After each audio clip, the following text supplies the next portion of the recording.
I'm an instructor at Hopkins University, and my research is on the role of drug abuse and HIV infection of the brain, and also looking at health disparities. I grew up in a low-income community, and I saw a lot of drug abuse around me, and I didn't realize that it actually impacted me until I got into doing research and experiments. And I've been fortunate that I've had mentors whose work has aligned with my own interest in research as well. Personally, the really hard things I've had is that I'm the first in my family to go to college, which is, I'm really proud to say that.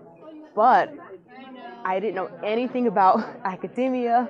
When I went to college, I was just going to get my bachelor's.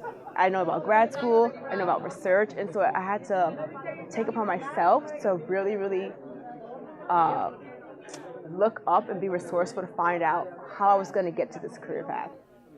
I participated in programming that NIDA had. So in college, I was a NIDA Diversity Supplement recipient. And now during my postdoc, I've been able to participate in their NIDA Diversity Scholars Network, which is an amazing opportunity.